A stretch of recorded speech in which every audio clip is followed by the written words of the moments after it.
The other big underdog that won, the Bengals, they're at the Texans this week. The Texans opened up -8. It's still -8. So who do you like here? You have no idea how much on Monday night I was like, oh man, this line's at 14. I want to bet the Bengals. And then I would look at Ryan Finley and be like, no, I can't do it. I can't do it. I can't do it.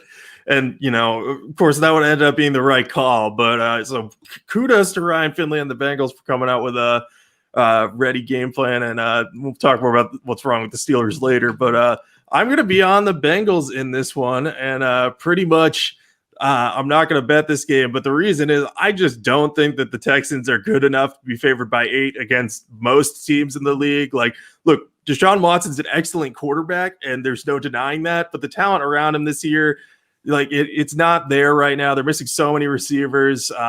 David Johnson's played well in recent weeks, but he's been in and out of the lineup. And then defensively, they've been really, really bad. And, they get trampled every week in the running game.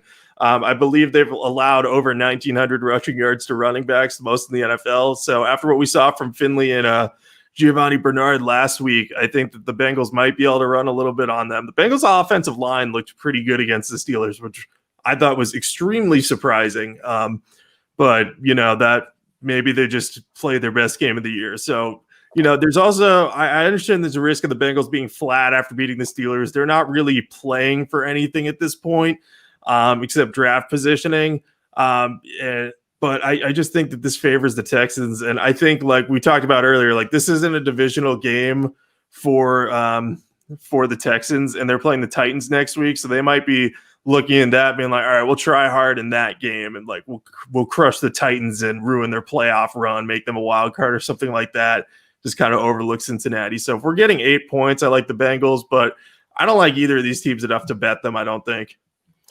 Yeah, this is a tough game to handicap because on one hand, like what you were saying with the Bengals winning their Super Bowl, I really don't see how they show up for this game at all. Like, especially given that it's a short week. Like, they were definitely partying after this game, and they're definitely not preparing for the Texans at all. Like they have no incentive to win this game. Actually, it's a negative incentive because if they win this game, that they won't get Penei Sewell potentially. So. It's in their best interest to lose. Not that they would lose on purpose, but they really don't have any incentive to win. But on the other hand, like the Texans, like you were saying, they do have the Titans next, but I think that there's a better chance they look behind them.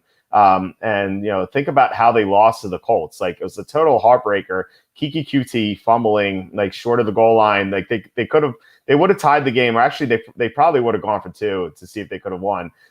So they potentially could have won that game. And like, think about what happened a couple weeks ago before that, where they had a chance to beat the Colts, and they fumbled at the goal line when they had that errant snap. And think about how flat they were against Chicago the following week. Like, I feel like they could be as flat this week. So we're getting like 2 teams that have absolutely nothing to play for. They're going to have no motivation to play this game. So, I was flip-flopping on this game so many times. Like, this is the one game I couldn't decide this week at all. Like, I decided to go with the Texans only because the computer model says the Texans should be favored by 13. Like, that's the only reason. I don't know how to handicap this game at all. Yeah, this feels like one of those games that, like, if you're watching NFL Red Zone, it's going to be like the third quarter. It'll be like, we haven't cut to this game in like 35 minutes, and it's still 3-0 Texans or something along those lines. So, yeah, you bring up a ton of good points. The games against Indianapolis for Houston, both of those are just crushing it. We're going to have to remember that next year because I feel like they're going to bring their best effort under a new coaching staff to beat Indianapolis, whatever they first play in 2021. But yeah, this game is just a complete no bet. Like I said, I'm only taking the Bengals because I don't think the Texans should be favored by 8 over anyone. Wouldn't surprise me if the Texans won this game 19-0. Wouldn't surprise me if the Texans score 3 points. So yeah, who knows what's going to happen. Yeah, I agree. I don't think we're going to see much of this on Red Zone at all. All right. So anyway, let's get to a game that